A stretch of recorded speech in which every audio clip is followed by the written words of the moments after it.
Hello friends, super magic રસોઈમાં મિત્રો હું આપનું સ્વાગત કરું છું। આજે હું ચોળાફળીની રેસીપી તમારી સાથે શેર કરું છું। તો તમને ચોક્કસ આ વિડીયો ઉપયોગી થશે। ગમે તો લાઈક કરજો, શેર કરજો અને સબસ્ક્રાઇબ કરવાનું તો ભૂલતા જ નહીં। મિત્રો, ચોળાફળીના ઇન્ગ્રેડિયન્ટમાં મેઇન ઇન્ગ્રેડિયન્ટ જો આપણે બેસન લીધું છે 200 ગ્રામ, 100 ગ્રામ આપણે અડદનો લોટ એકદમ બારીક ઝીણો લીધો છે અને ચટણી બનાવવા માટે મેં ફુદીનાના પાન, પછી ધાણા ભાજી અને 2 થી 3 એકદમ લીલી મરચી લીધી છે। પછી મસાલો બનાવવા માટે મેં જો આમચૂર પાવડર, કાળા મરીનો પાવડર, સંચર પાવડર, લાલ મરચું, ગરમ મસાલો અને મીઠું એટલા ઇન્ગ્રેડિયન્ટ આપણે લેશું। અને પછી આપણે એની ચટણીમાં ચણાનો લોટ પણ આપણે લેશું અને તેલ, આટલા ઇન્ગ્રેડિયન્ટ આપણે લેશું। તો આપણે બનાવવાનું ચાલુ કરીએ। તો ચોળાફળી બનાવવા માટે પહેલા તો મિત્રો આપણે પાણી અને બોઇલ કરવાનું છે। તો એના માટે આપણે અડધો કપ પાણી લેશું। હું પરફેક્ટ મેજરમેન્ટ સાથે જ તમને આ ચોળાફળી બતાવું છું। અને એમાં આપણે અડધી ચમચી મીઠું નાખશું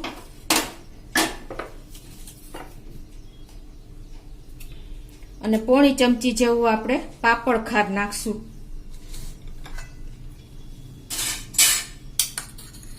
આખી ચમચી નથી ભરતી, જો પોણી ટીસ્પૂન છે એટલે 1 ચમચી જ થાય।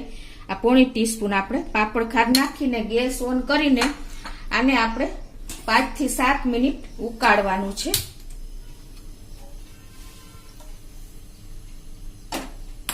હવે આને આપણે ઉકળવા દેશું। 5 થી 7 મિનિટ થઈ ગઈ છે અને જો આપણું પાણી પણ ઉકળી ગયું છે સ્લો ફ્લેમ ઉપર। હવે ગેસ બંધ કરી દેશું અને આ પાણીને આપણે ઠંડુ થવા દેશું। તો આપણું પાણી ઠંડુ થાય છે ત્યાં આપણે હવે લોટ લઈ લઈ। આ લોટ મેં ચાળી લીધો છે, બેસન છે એ 200 ગ્રામ છે।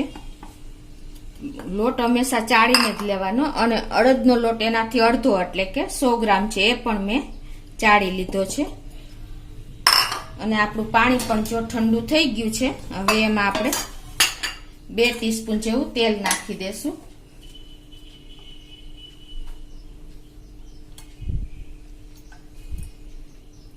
અને આ પાણીથી જ આપણે જે પાપડ ખાર અને મીઠું નાખેલું પાણી ઉકાળ્યું હતું એ ઠંડુ થઈ ગયા પછી તેલ નાખીને આ જ પાણીથી આપણે લોટ બાંધી લેશું।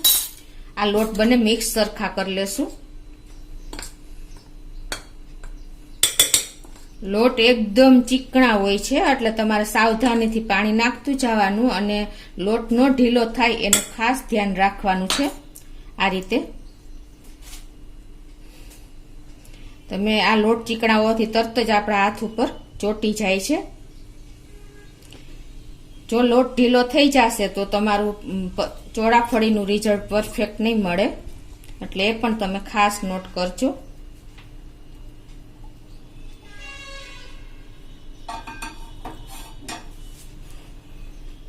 આપણે પરોઠા જેવો, પરોઠાથી પણ થોડોક વધારે કઠણ એવો લોટ તૈયાર કરવાનો છે। હવે આપણે થોડુંક રૂમ ટેમ્પરેચર ઉપર મેં સાદું પાણી પણ જોઈ તો લેવાનું છે। અત્યારે હું થોડુંક નાખું છું અને લોટ તૈયાર કરી લઉં છું। તો આ રીતે જો એકદમ આપણે કઠણ લોટ બાંધવાનો છે અને આ રીતે તમારે ચમચેથી હાથમાં લોટ, મેં તમને કીધું એમ 2 લોટ ચીકણા જ હોય છે એટલે ચીપકતા જાય છે। તો આ રીતે તમારે ચમચેથી લેતું જવાનું અને લોટને તૈયાર કરી લેવાનો છે। મારે આ અડધા કપ ઉકાળેલા પાણી પછી 2 ચમચી વધારે પાણી જોયું છે એટલે પાણી તમારે સાવધાનીથી નાખવાનું છે। આપણે એકદમ કઠણ લોટ પરોઠાથી પણ કઠણ બાંધી લીધો છે। હવે એને આપણે સેજ હાથ ચોખ્ખા કરીને પછી જ આપણે એને તેલવાળો હાથ કરીને એને 5 મિનિટ આ રીતે મસળી લેશું। તો આ રીતે જો આપણે તેલવાળો હાથ કરીને મસળી લેવાનો છે મિત્રો। આ લોટ આપણે, આ ચોળાફળી આપણે લોટ ટીપા વગર એકદમ સોફ્ટ અને ક્રન્ચી એવી આપણી ચોળાફળી તૈયાર થશે મિત્રો। તો હવે આને આપણે આ રીતે તેલવાળો હાથ મારીને કૂણવી લીધો છે। હવે આને ઢાંકીને આપણે 10 મિનિટ આરામ આપશું। તો હવે આપણે લોટ રેસ્ટ લે છે તો આપણે મસાલો એનો તૈયાર કરી લઈએ ચોળાફળી ઉપર વેરવાનો। એના માટે મેં જો 1 ટીસ્પૂન સંચર પાવડર લીધો છે, 1 ટીસ્પૂન મરીનો પાવડર, 1 ટીસ્પૂન ગરમ મસાલો, 1 ટીસ્પૂન લાલ મરચું અને 1 ટીસ્પૂન આમચૂર પાવડર. આ બધું આપણે એકદમ મિક્સર જારમાં ફેરવી લેશું એટલે એકદમ સરસ આપણો મસાલો તૈયાર થઈ જાય. તમે જો આ મસાલો ન કરવો હોય, સાદો કરવો હોય, તમે લાલ મરચું અને આમચૂર પાવડર મિક્સ કરીને પણ સ્પ્રિંકલ કરવા માટે તૈયાર કરી શકો છો. આપણે મિક્સર જારમાં પાવડર પણ તૈયાર કરી લીધો છે એટલે એકદમ સરસ મિક્સ થઈ જાય. બરાબર, આપણે એક પ્લેટમાં લઈ લેશું. હવે આપણે આ ચોળાફળી મિત્રો હું તમને ચટણી સાથે જ બતાવું છું, અને સ્પેશિયલ ચોળાફળીની ચટણી સાથે. તો એના માટે આપણે ચટણીની તૈયારી કરી લઈએ.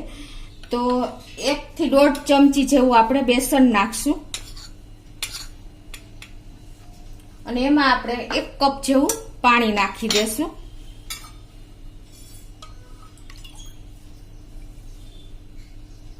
અને આ ઘોર આપણે એકદમ મિક્સ સરસ કરી લેશું.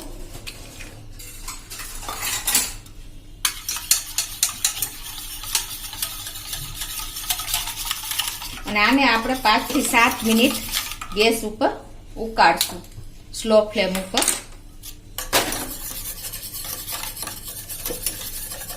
એની આપણે જે અંદર પેસ્ટ નાખવાની છે એ પણ આપણે ત્યાં પીસી લઈએ. પાણી ઉકળે છે આપણે ચણા બેસનનું ત્યાં.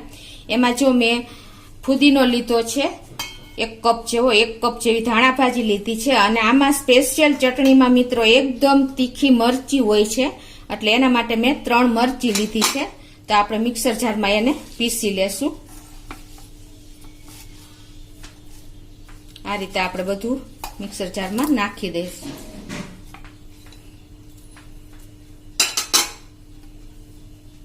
અને આ 3 મરચી તીખી અત્યારે હું નાખી દઉં છું, કેમ કે એના હિસાબે જ આપણે ચટણીનો ટેસ્ટ બાર જેવી ચટણી ચોળાફળી સાથે જે મળે છે ને એ છે.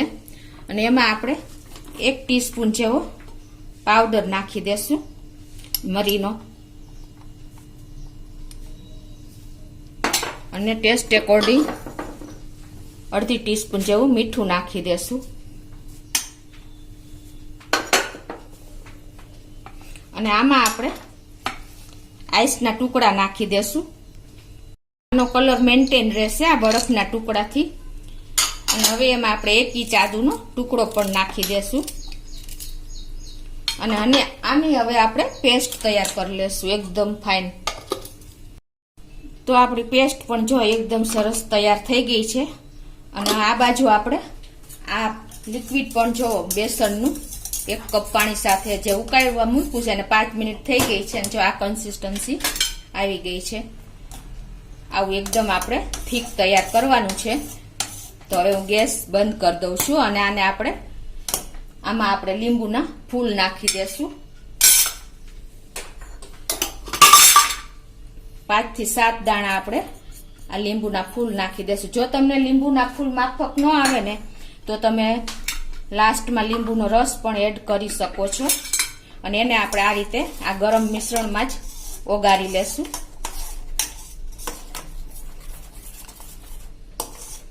અને હવે આ મિશ્રણ આપણે ઠંડુ થવા દેશું. તો જો આપણે આ બેસનનું જે ઉકાળ્યું લિક્વિડ પણ ઠંડુ થઈ ગયું છે. અને એકદમ જો આવી થીક કન્સિસ્ટન્સી રાખવાની છે. હવે એમાં આપણે જે આ મરચા ફુદીનાની પેસ્ટ બનાવી છે એ આમાં એડ કરી દેશું. અને એને પણ આપણે આ રીતે સરસ મિક્સ કરી લેશું.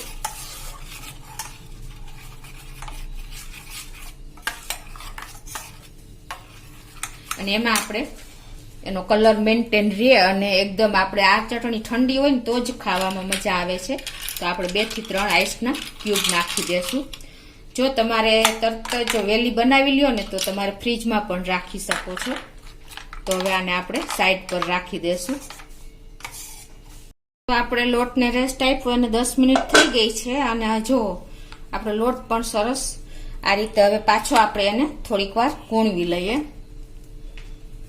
મિનિટ આપણે કૂણવી લીધો છે. હવે આપણે આ લોટને ટીપવાનો નથી તો પણ આપણી ચોળાફળી એકદમ સોફ્ટ ક્રન્ચી અને સરસ થશે ક્રિસ્પી. તો હવે એના માટે શું આપણે આના 3 લુવા કરી લેશું. અને એને જો આપણે આ રીતે લોટને આપણે હાથેથી આ રીતે ખેંચતો જવાનો છે અને આને આ રીતે આપણે કૂણવી લેવાનો છે. બરાબર. આ ચોળાફળી આપણે ટીપા વગર આ રીતે લોટ તૈયાર કરીએ છીએ. જુઓ તમે છે ને. અને જો તમને આમ ન ફાવે ને તો તમે પ્લેટફોર્મ ઉપર પણ ક્લીન કરીને જો આ રીતે કરી શકો છો. આ રીતે આ રીતે તમે 5 થી 7 મિનિટ તમારે આ રીતે લોટ આપણે સ્ટ્રેચેબલ કરીને એને કૂણવી લેવાનો છે. જો મિત્રો છે ને, આ રીતે પણ તમે તૈયાર કરી શકો છો ઈઝીલી. તમને બિગનર્સ હશે ને એને પણ આ રેસીપી બનાવતા ફાવશે. આ રીતે તમે 2 હાથેથી કરી શકશો. જો આ સ્ટીકી ન થાય ને ત્યાં સુધી તમારે આને કૂણવવાનો છે. અત્યારે જો આપણે પ્લેટફોર્મને ચોટી જાય છે. તો આ રીતે જો હવે આપણે સ્ટીક પણ નથી થતો. અને જુઓ એકદમ સરસ આ રીતે આપણે લોટને કૂણવી લીધો છે. તમને આ રીતે તમે કરશો ને એટલે તમારે કોઈ ટાઈમ નહીં લાગે અને તમારે ટીપવો પણ નહીં પડે. ચોળાફળી માટે ચોળાફળીનો લોટ જ મેઇન છે મિત્રો. આ પ્રોસીજર તો તમારે કરવી જ પડે તો જ તમારી ચોળાફળી એકદમ સરસ થાય. જો હવે આપણે સ્ટીક પણ નથી થતો આટલો આપણે જો મસળી છે ને તો પણ જો. અને આ લોટ તમને મૈસરો છે ઈ લોટ અને આ લોટનો કલર જો તમને કેટલો ડિફરન્સ લાગે છે ને. આ એકદમ વ્હાઈટ થઈ ગયો છે અને આ યેલો ઉપર આવે છે એટલે કે પીળો સેજ લાગે છે. એટલે આપણે આ લોટ કૂણવી લીધો છે, એકદમ તૈયાર ચોળાફળી માટે કરી લીધો છે. એ જ રીતે હું આ લોટ પણ તૈયાર કરી લઉં છું. લોટ પણ જો આ રીતે આપણે કૂણવી લેશું. અને તમને એમ ન ફાવે ને તો તમને ત્રીજી મેથડ પણ બતાવું. જો તમે આ રીતે પીંડો હાથમાં લઈને લોટનો આ રીતે 2 સાઈડ રોંગ સાઈડ 2 હાથ ફરશે ને તો પણ તમારો લોટ એકદમ કૂણવાઈ જશે. જો છે ને આવી રીતે તમારે આમ હાથમાં લોટ લઈને તમે આ રીતે કરશો ને તો પણ જો એકદમ આપણો લોટ તૈયાર થઈ ગયો. જોયો છે ને મિત્રો, એકદમ કૂણવાઈ ગયો છે. 5 થી 7 મિનિટ પણ નહીં થાય ત્યાં તમારો લોટ તૈયાર થઈ જશે. આ રીતે લોટ પણ કૂણવાઈ ગયો છે. હવે આને આપણે 3 પાર્ટ કરી લેશું અને એના આપણે આ રીતે રોલ તૈયાર કરી લેશું.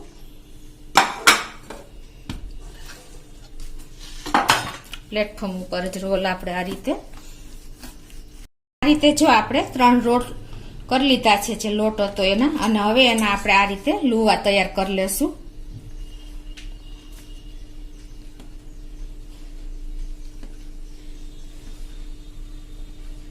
હવે જો આપણે બધા આ જે પીસ કર્યા છે અને આ રીતે આપણે લુવા તૈયાર કરી લેશું. આ રીતે જો આપણે બધા લુવા તૈયાર કરીને પછી આપણે એમાં સેજ તેલ વાળા કરી લેશું એટલે આપણને અનુકૂળ આવે. અને હવે આને આપણે ઢાંકીને રાખશું, પછી આપણે વણતા જાશું.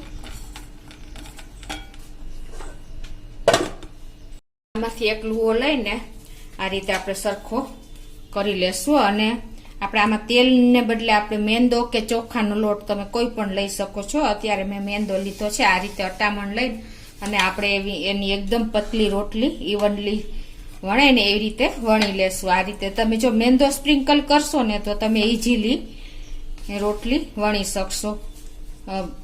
આ રીતે ટાઈમ પણ નહીં લાગે. બિગનર્સ હશે ને એને પણ આ રીતે અટામણથી સરખી રોટલી વણાઈ જશે.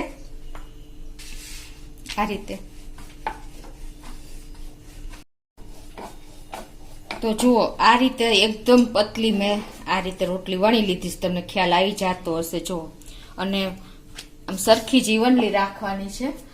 એટલે આ રીતે આપણે બધી રોટલી વણીને જો આ રીતે કોટનના કપડા ઉપર રાખતા જાશું. એટલે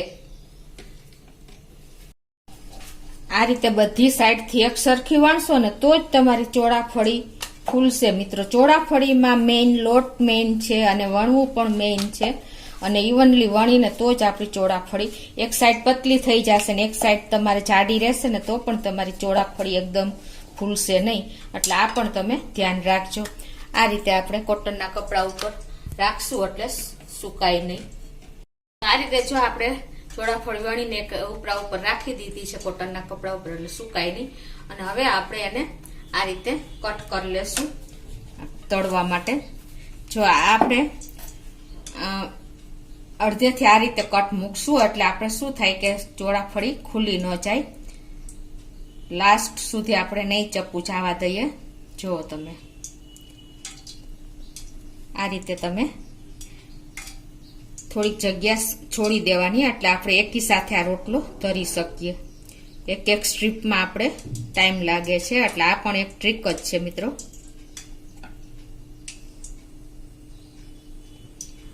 આ જ રીતે આપણે બધી ચોળાફળી તૈયાર કરી લઈએ. જો આ છૂટું નહીં પડે, તમારે તળવામાં ઈઝીલી તમે તળી શકશો. આ રીતે તમારે જો છેલ્લે છેક સુધી આપણે સ્ટ્રીપ નથી લઈ જવાની, આગળ અને પાછળ બંને સાઈડ તમારે છોડી દેવાની છે એટલે તમારે આખો રોટલો તમે તરી શકશો ચોળાફળીનો. અને બીજું કે ચપ્પેથી તમને ન ફાવે તો તમે પીઝા કટર પણ લઈ શકો છો. આ રીતે આપણે જો તમને ખ્યાલ આવી જતો હશે. જો આખો રોટલો આપણે આ રીતે લઈ શકીએ. હવે આ બાજુ મેં તેલ પણ ગરમ કરવા મૂકી દીધું છે અને આપણું તેલ પણ લગભગ ગરમ થઈ ગયું છે. આપણે ચેક કરી લઈએ. આ રીતે લોટ નાખ્યા પછી જો તરત જ ઉપર આવી જાય ને તો આપણું તેલ તૈયાર થઈ ગયું છે. 1 મિનિટની હજી વાર છે. પ્રોપર ગરમ થઈ ગયું છે તો આપણે જો આ જે રોટલો વેણો છે ને એ આ રીતે આપણે તળી લેશું. જો મિત્રો ફૂલ ગેસ ઉપર જ આપણે તળવાનું છે એટલે જો આ બધી આપણી ચોળાફળી ફૂલે છે. આ રીતે આપણે એને ટર્ન પણ કરી લેશું.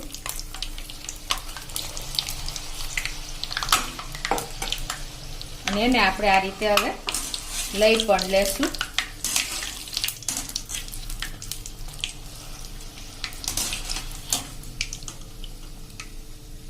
જો મિત્રો છે ને આપણી ચોળાફળી એકદમ ફૂલેલી. હવે એને આપણે એક પ્લેટમાં પણ લેતા જાશું.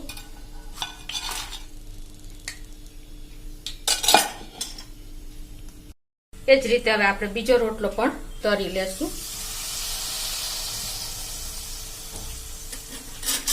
જો આપણી ચોળાફળી પણ એકદમ જો બોલ થયા છે. હવે એને આપણે આ રીતે ફેરવી લેશું.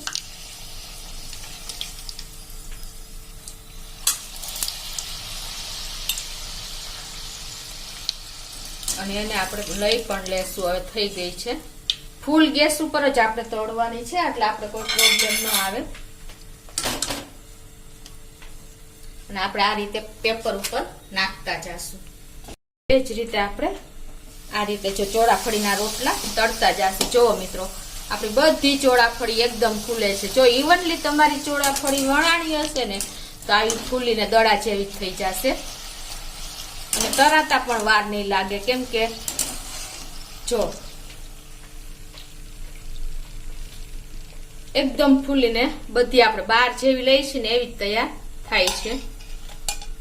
આ રીતે આપણે બધી ચોળાફળી તરીને જો પેપર ઉપર લઈ લીધી છે. અને હવે આપણે જે આ મસાલો તૈયાર કર્યો હતો ને એ ઉપરથી આ રીતે આપણે સ્પ્રિંકલ કરી દેશું એટલે એકદમ ટેસ્ટી આપણી ચોળાફળી તૈયાર થાય છે. બાર જેવી. જો તમે બનાવતા કાંઈ ટાઈમ નહીં લાગે મિત્રો. જો પરફેક્ટ મેજરમેન્ટ સાથે તમે બનાવશો ને તો તમારી ચોળાફળી બહાર લેવા દોડવું નહીં પડે. એટલી આપણે ટેસ્ટી ઘરે અને એકદમ ઈઝીલી તૈયાર થઈ જાય છે. તો હવે એને આપણે સર્વ પણ કરી લેશું. જો આપણે સર્વ પણ કરી દીધી છે. અને તમારે હવે આને આવી રીતે આખી ન રાખવી હોય ને તો તમે જો આવી રીતે ડબ્બામાં પણ આ રીતે અલગ અલગ પીસ કરીને રાખી શકો છો સ્ટ્રીપના ફોર્મમાં. જો એકદમ છૂટી પડી જાય છે અને એકદમ આપણી ચોળાફળી ક્રન્ચી કુરકુરી અને સોફ્ટ બની છે. અને આપણે આ ચટણી જે બનાવી છે ને સ્પેશિયલ ચોળાફળીની ચટણી પણ મેં તમને રીત બતાવી. એ રીતે આપણે ઉપર થોડોક સ્પ્રિંકલ કરશું મસાલો અને આ રીતે આપણે તમે એન્જોય કરી શકો છો. અને તમને ખોલીને પણ બતાવી દઉં. જો કેટલી સોફ્ટ બની. જો છે ને મિત્રો હાથ અડાડતા તો તમારે ભૂક્કો બોલી જાય ને એવી ચોળાફળી આપણી તૈયાર થઈ છે મિત્રો. તો તમે ચોક્કસ આ જન્માષ્ટમી ઉપર આ ચોળાફળી બનાવજો અને તમે મને કોમેન્ટ બોક્સમાં જણાવજો કે આપણી ચોળાફળી કેવી થઈ છે મિત્રો. તો તમને ચોક્કસ ઉપયોગી થશે આ વિડીયો. તો ગમે તો લાઈક કરજો, શેર કરજો અને સબસ્ક્રાઇબ કરવાનું તો ભૂલતા જ નહીં.